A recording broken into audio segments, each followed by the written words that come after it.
Hi everybody, welcome to my latest video. I just got back from Canada where I spent 3 wonderful weeks visiting my family, hanging out with some friends, eating lots of delicious things.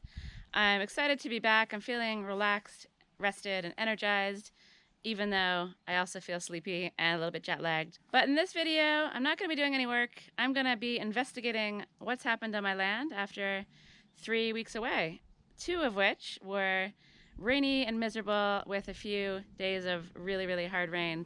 So I don't know what's happened out there since I've been away. I hope all is well. Everything looks very green and I'm excited to have a walk around. But first, I'm going to have some coffee, have some breakfast, and see what's happening with the weather because it started to sprinkle a little bit. So I'll see you very soon and hopefully we can go for a walk. So this little guy is still timid to come in the house. He sort of shies away when I come near him. And this little guy doesn't really know what to do about the whole thing.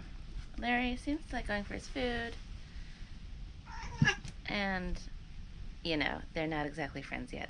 So things aren't going exactly as planned. I'm hoping they can work this out. Go on, Larry. I know. Don't worry. He'll come around to you. I know. Don't worry. Oh, it's raining though. Okay, I guess these guys are hanging out inside. And they'll have to work it out because it's pretty miserable out here. And so I'm going to hide inside as well. But pretty soon we're going to take a walk around my land and I'm going to see what's up out there after about 2 weeks of solid rain. I think the rain has stopped, but this little dude is enjoying chilling inside. Oh, and I hear a meow. Let's go see what's happening out here.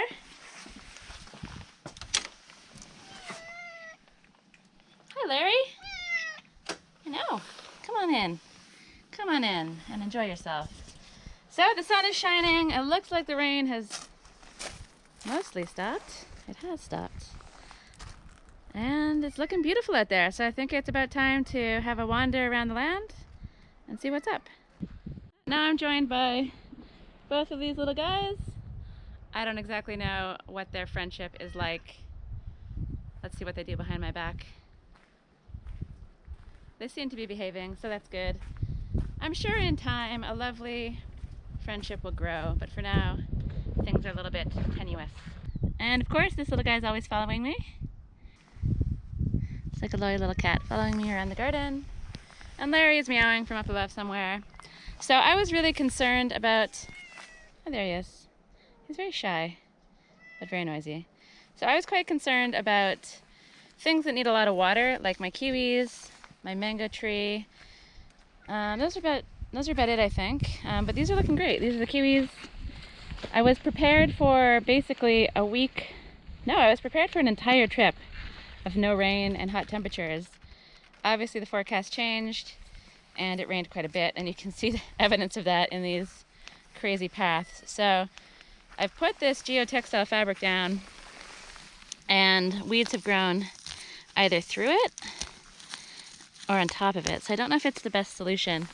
I think tarps are the way to go. So I'm going to pick up a few more tarps, lay them down in a bunch of places because I really don't want to have to be pulling weeds to start the gardening season after the rains of the winter. So tarps are the way to go. Geotextile did not work, but that's okay. So here's my little lime tree. This is another one that needs a lot of water, and you can see it's got lots of little baby limes growing and still some older ones as well. So it's doing really well. I made sure to mulch it, and obviously we've had 2 weeks of rain, so that's helped as well.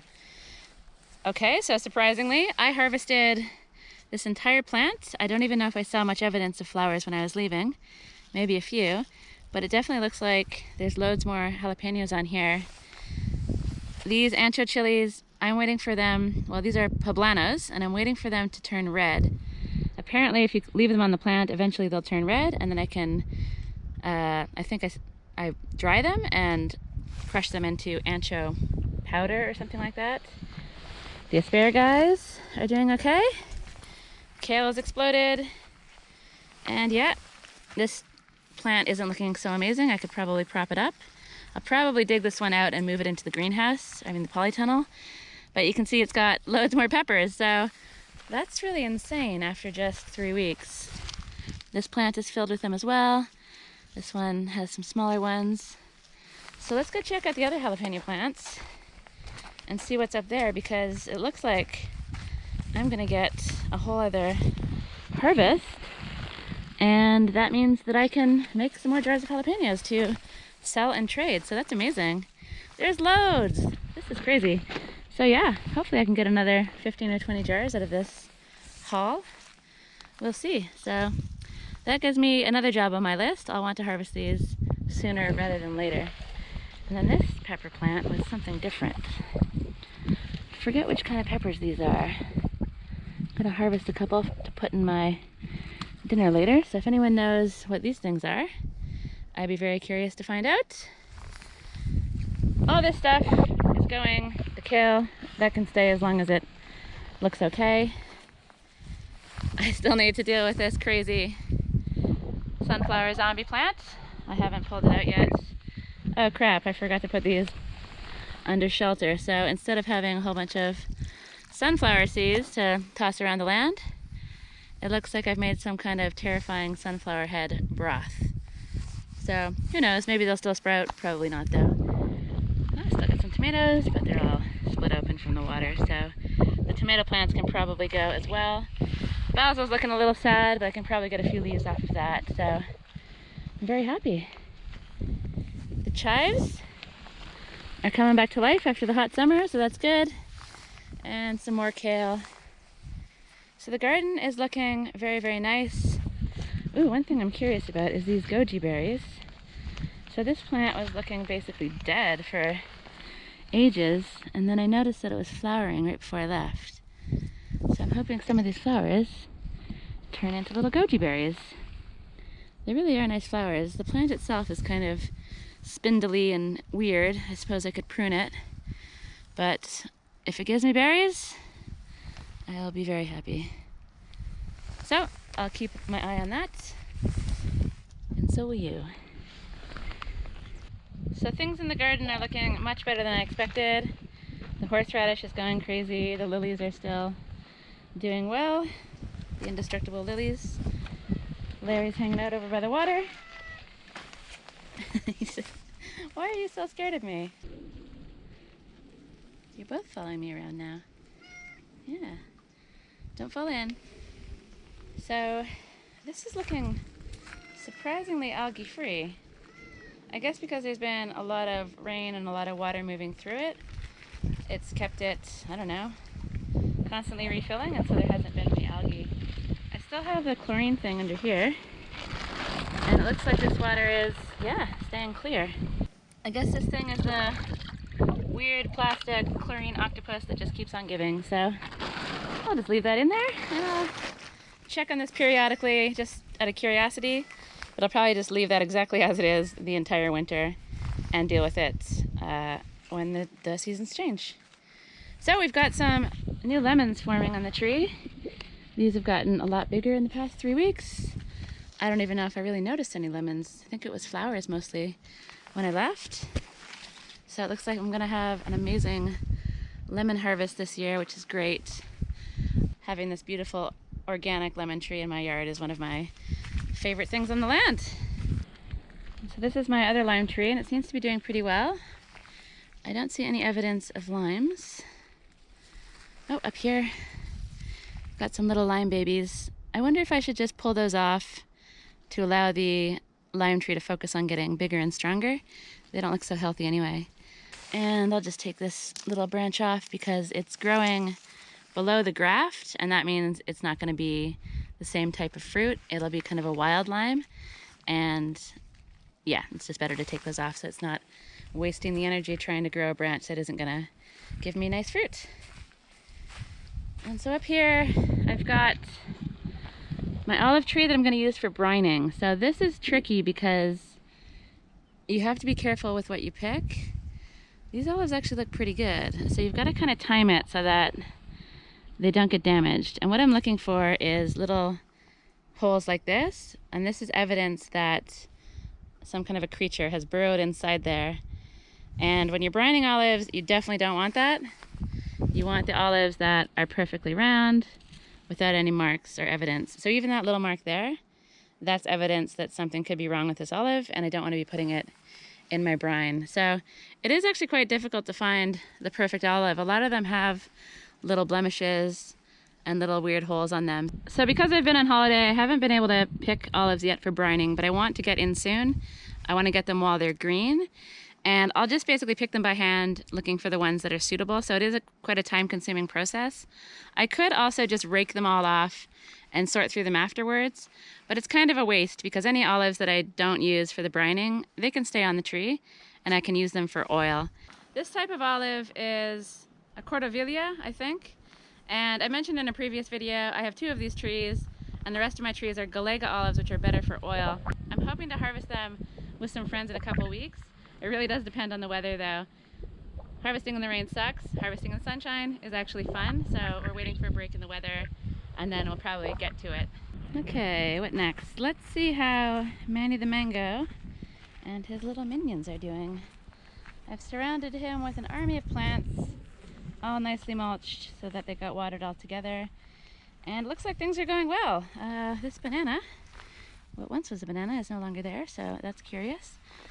But this chili wasn't there 3 weeks ago, and look at it now. This plant is kind of crazy, going sideways, but it's still producing. This banana isn't looking super happy. Comfrey's crazy, and Manny the Mango, possibly my favorite tree, is thriving and growing really tall. I think I said in a different video that when I bought him, he was only the height of this green pole here, so he's shut up, and I'm hoping he survives the winter. It'll be interesting to see how he holds up. I've got more poblano chilies over here. That looks like just 1, 2. Oh, another one down there. And yeah, time. And these jalapenos are doing well also. It really is amazing how big they've grown in what seems like kind of a short period of time. But I guess 3 weeks in the garden is actually quite a lot of time. This banana is also not doing well, so perhaps my banana harvesting, separating experiment is finally starting to fail, but we'll see. Sometimes they do look like they're in rough shape, and then the leaves that pop out the middle actually look okay, but who knows. Anyway, I'll keep you updated on all of the happenings with Manny the Mango and his little friends. These are all actually going to be moved to the polytunnel for the winter, so in a couple weeks I've got a big job of moving them around. So this olive tree is filled with olives for brining. The garden is looking very, very happy, and that makes me happy. So let's see if I can make my way through this long grass and see what's happening in the rest of the place. This tree over here is a Galega, and you can see that these are starting to turn purple. So once they're all more or less purple, that's kind of when they're ready to harvest, I think. Let's check on my comfrey tea. I guess my worry is that it's been raining and the bucket's filled up with the water from the rain and diluted it. But no, it looks good. It looks nice and full, and that's going to be ready for disgusting, smelly comfrey action when I plant my trees, new trees that I still have to buy, hopefully next week. I think I have space for 5 or 6 more trees, but I'm actually going to cram things in and try to get 10 on my land. I love the trees. I love food forests, and having a nice variety of fruit and nuts I think will be really cool. So I'm gonna head to the market in Fundao on Monday, next Monday, and go tree shopping. There's also some nurseries in the area, so there's lots of places to look around for that perfect tree. I just need to decide a list of about 10 trees that I want. I've had some great suggestions from you guys, so I'm gonna go back through the comments and look through those ideas, but I definitely want a cherry tree. I'd like to get a mulberry, I'd like to get pistachio if I can find it, maybe pecan if I can find it. I'd probably want a walnut. I planted that when I first moved here, but it died, so I'd love to get a walnut tree in the ground, and yeah, just a few other things as well. So as you can see, there's lots of choice for trees, and it's quite difficult to decide. So I've got some thinking to do. Luckily, Sinead has a massive piece of land with very few trees, and so anything I can't plant here, I'm sure we can plant together at her place. So the apple tree is looking good, much better than this very sad looking almond tree. I don't know if this thing is evergreen or if these leaves are just about to fall off, or if this thing is just in rough shape. I'm not sure. I don't know. I'll need to investigate that because it doesn't look so happy. Oh no! I've done a terrible thing. I don't know if I forgot to cover this up or if it somehow blew off. That's very annoying. So now I've got a whole bunch of wet firewood. Oh, it doesn't look so bad. I wonder if this happened recently. Yeah, that's a shame. I do have a stash up by the house, so I'll cover this up for now so it doesn't continue to get wet. And then once we get some sunny days, I'll open it up and let it dry out. Not ideal, but not the end of the world either. It's okay to have your firewood getting wet and drying out again. Yeah, I mustn't have put anything up top there, so let me get something to weigh this down, and hopefully this thing will stay put. So the grass is growing long and it's wet, and I am definitely not wearing appropriate footwear, so I'm getting kind of soaked, but I just want to power on and check out the land. And my winter boots, waterproof boots, are in Sinead's barn, so I need to go down and move all the winter clothes and boots and stuff like that back up to my place. These trees are really looking good. A lot better than I thought, so I think I'm gonna have a really wonderful harvest. If you're somebody who follows Portugal channels, you'll probably see a lot of olive harvesting coming in the coming weeks. It's a really fun time of year. All the neighbors come out. It's one of my favorite times of the year. It's hard work. It's a good 4 or 5 days of hard work to get all the olives off the trees and to take the leaves off, and then you take it to the olive press, which is called the lagar.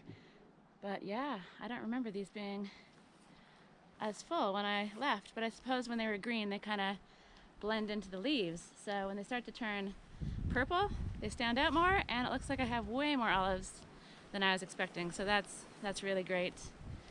How many limes do I have though? This tree is looking really good, but I don't see any evidence of limes or flowers. But the tree is healthy and that makes me happy. I really don't know the cycles of things. I know that oranges are going to start to give fruit about now. And I can see my favorite orange tree with the most delicious and sweet oranges I've ever tasted has a few nice looking bits of fruit, but it's not really as packed as it usually is. And that could be because I've never really given this tree any attention at all. I don't know if I'm supposed to prune the orange tree. I don't know when I'm supposed to prune the orange tree, but I'll do my best to figure that stuff out because, like I said, these oranges are delicious and also enormous. So I'd like to see a few more on this tree next season. And then there's this tree with almost as delicious oranges, but it looks like it's got a lot more on the way. So I wonder if these two trees give their fruit in different months, because this one has lots of little babies on the way, plus some fully developed ones. You know, I really have no idea. I don't know anything about orange trees, but I'm happy to see a lot of them on the way on this tree. So this one is looking really happy and healthy, and that's good to see. My well is something I don't really pay much attention to because it's kind of scary down here and usually overgrown, but I had some help pruning back these vines and now I can actually get into the well, and even though it's got loads and loads of holes in the sides, it looks like it's holding water, so that's good to see. I think that's about as high as it gets, and then it fluctuates yeah, over the course of the year. So yeah, it's looking really nice down here. The comfrey is doing well. Oh, and I spotted a little lime, so got one lime baby on the way. Lots of comfrey to make more tea for all of the trees I want to plant. So everything's looking happy and healthy down here. This really is one of my favorite times of the year. It's just fresh and nice, and I actually don't really even mind the winter. I've got my wood burning stove working optimally, even though I have loads of wet firewood, but that'll be sorted out soon. And so many olives, I wasn't expecting this. But everything looks good down here. This terrace is just, yeah, fruit trees and olive land, basically. And most of the trees that I plant will be down here. I haven't decided exactly where, but there's definitely room along this row here and sort of in this space behind me. You don't want to plant trees too close to the bottoms of olive trees, because when you pick the olives, you throw a net down around the bottom of the tree, and if you've got things in the way, it just makes picking a lot more difficult. But I'm definitely going to cram trees as close to the bottom of the olive tree as I can without getting in the way of the nets. So it's going to be a little fruit and nut tree paradise down there eventually. I just need to decide which ones to plant and go to the market and find them. But overall, it's just a sunny day. Even though it's been raining today, the sun's out now, so my solar battery system is fully charged. I'm charging up my backup batteries, my lithium batteries that I got from Blue Eddy and from All Powers. So it's really great to have those things. And yeah, I'm just really enjoying the changing of the seasons and looking forward to getting stuck into work now that I'm back from my trip to Canada. The trip home was really, really great. Wind! Let's go to the polytunnel. So the polytunnel definitely needs some attention. I still haven't started the tool shed, so the wood is all still there. The cats like to hang out in the straw, and I'd love to clear all this stuff away to have a work area in there during the winter. So cleaning out the polytunnel is going to be added to my massive list of jobs. It's going to just make my life a lot easier to be able to work in here instead of inside my house. What are my other priorities at the moment? I think I'm going to try to get working on the shower and maybe even get it tiled. I'd also like to dig the holes for the trees in preparation for them coming and get those planted. Picking olives, that's coming up very soon. What else? I have an idea for the door lock, so I'm gonna get to that, and it's gonna involve a piece of leather, and it should be an interesting challenge. I'm also working on one of those everything I've done since the beginning type videos. I really love watching those on other channels. I've been meaning to do one myself for ages, but I haven't gotten around to it. So while I was in Canada, I had lots of time to spend on the computer, and I went back through loads of old footage that goes back actually to 2020, so a year and a half before I even started my YouTube channel. So a lot of the stuff I'm going to be sharing in this video is going to be footage that nobody's ever seen, and I'm excited to share it with you because it really does show how far I've come, especially inside the tiny house, but also on the land. It's been really fun to go back and look at that footage and give myself a little boost, because sometimes you just get bogged down by little projects that take forever, and it's easy for me to forget how much I've actually accomplished. So I'm really excited to share that with you. I'm hoping that'll be out sometime in November. What's happening out there? Ah, this is interesting. It looks like, since I've been on my little tour of the land, this has detached. It's been waving around all over the place, and someone has come and reattached it. Or maybe it was my cat sitters, but I don't remember seeing that this morning. That's been fastened on there, so it's a mystery. Was it my cat sitter friend, or was it a neighbor that stopped by and did a good deed? Because it's probably not good for this thing to be wagging around all over the place, and it's probably better for it to be secured to the wheelbarrow, but it's making a funny noise. So I'll have to sort this out. I'll add it to my list of jobs.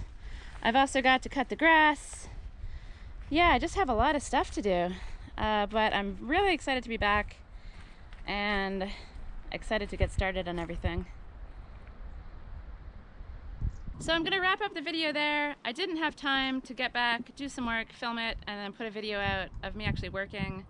But it's been a while since I've done a land tour, and I thought it would be fun to have a little explore around the land and see what's happened in the 3 weeks that I've been away.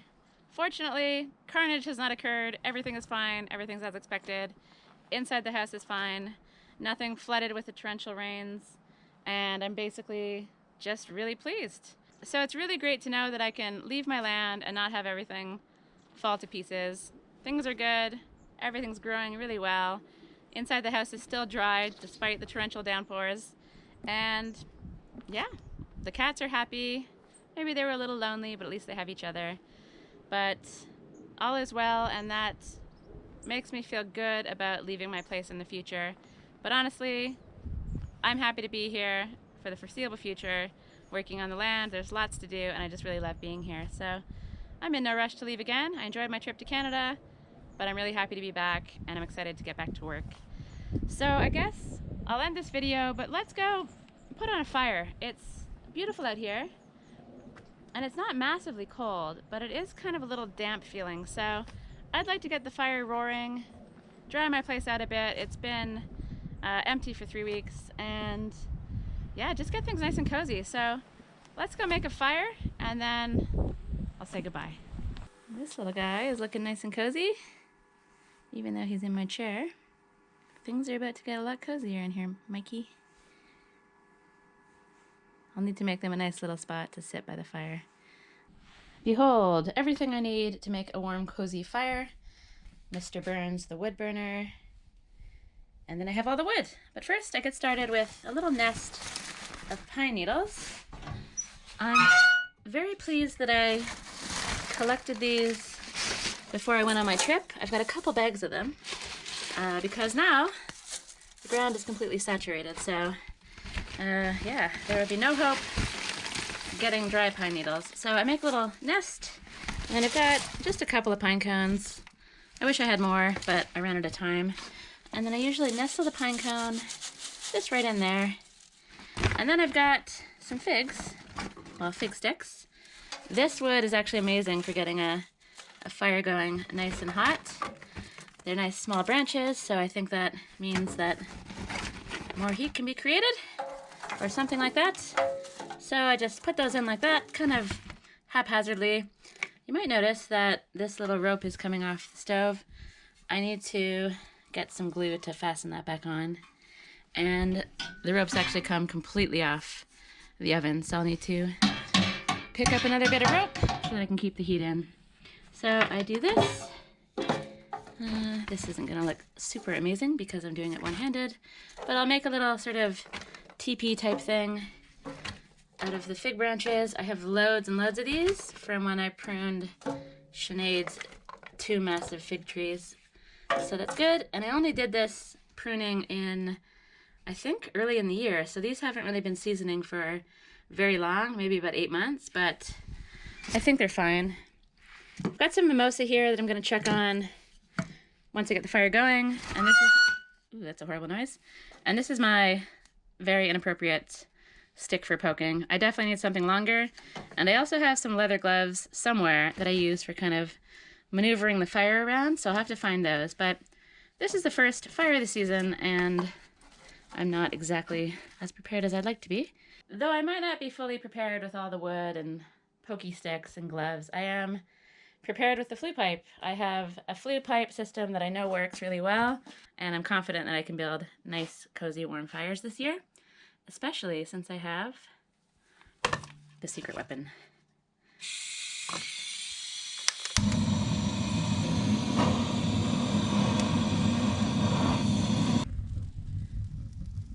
So this is going pretty well so far. There's no smoke coming out of this firebox area, which means the flue pipes are nice and clear and the draw is really good. So I'm just gonna close this up, open this up so it has a bit more airflow, get this nice and hot, and I'll probably top it off with some more fig, and then I'll chuck on some mimosa in a minute. And then this stuff.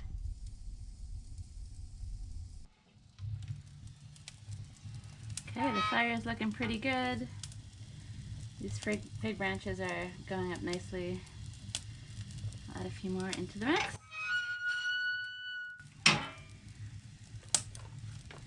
Give it a little pokey pokey. I don't really know what I'm doing,